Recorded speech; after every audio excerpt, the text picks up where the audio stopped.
जिल्हा परिषद पंचायत समिती उमेदवारी अर्ज दाखल करण्यात आलेले आहेत आणि उरणच्या निवडणूक निर्णय अधिकारी या कार्यालयाजवळ आपण उभे आहोत. आपल्यासोबत आहेत माजी आमदार मनोज शेठ भोईर. यांच्याशी आपण जाणून घेऊया की कशी रणनीती असेल, किती निवडणूक अर्ज भरले आणि कशा प्रकारे आपण या निवडणुकीला सामोरे जाणार आहोत. किती अर्ज भरलेत आणि कशा प्रकारे आपण निवडणुकीला सामोरे जाणार. महाविकास आघाडीचे 4 जिल्हा परिषदेचे उमेदवार आहेत आणि पंचायत समितीचे 8 आहेत. महाविकास आघाडीचे कुठल्याही प्रकारे कुठल्याही प्रभागामध्ये किंवा गटामध्ये किंवा गणामध्ये कुठेही खटखट नाही.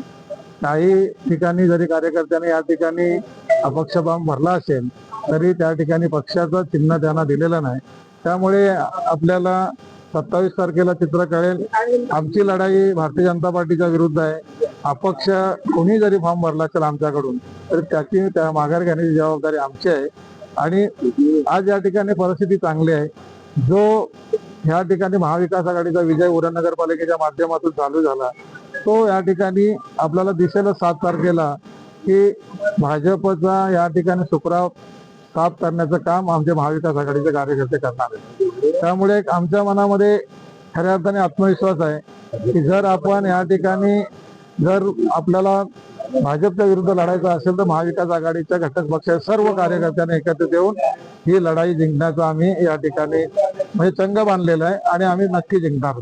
ही निवडणूक बघायला गेलं तर भाजपची थेट निवडणूक असणार आहे, थेट लढत असणार आहे. कोणते मुद्दे घेऊन आपण ही लढत जी आहे ती लढणार आहात. सर्वप्रथम भाजपकडे आज जे उमेदवार आहेत भाजपचे ते भाजपचे ओरिजिनल भाजपचे उमेदवार आहेत का हा पहिला आपण परीक्षण करा.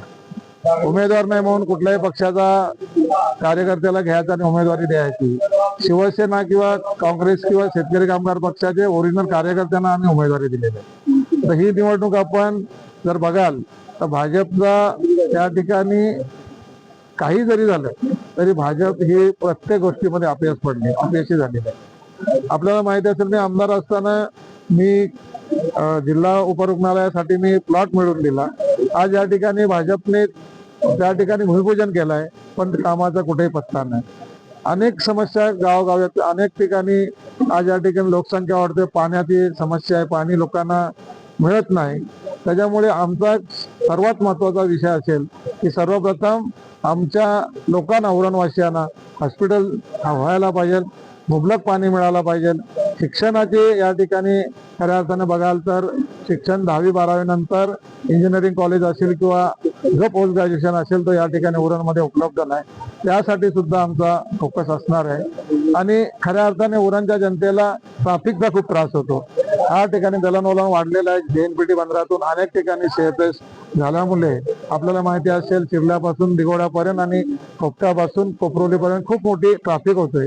त्या ठिकाणी हे खऱ्या अर्थानं ट्रॅफिक लवकरात लवकर त्या ठिकाणी लोकांना सुरळीत जाण्यासाठी चांगला रस्ता व्हावा आणि कुठल्याही प्रकारे पूर्व भाग असेल किंवा उरणच्या इतर ग्रामीण भागातील त्या ठिकाणी कामगार असतील, सरकारी कामगार असतील, प्रायव्हेट कामगार असतील, शाळेचे विद्यार्थी असतील, कॉलेजचे विद्यार्थी असतील, त्यांना कुठल्याही प्रकारचा त्रास होऊ नये याची काळजी आम्ही नक्की घेणार आहोत. निवडणुका आल्या की कार्यकर्ते पक्ष बदल करायला सुरुवात करतात. अशा पक्ष बदल करणाऱ्या कार्यकर्त्यांना काय संदेश द्या.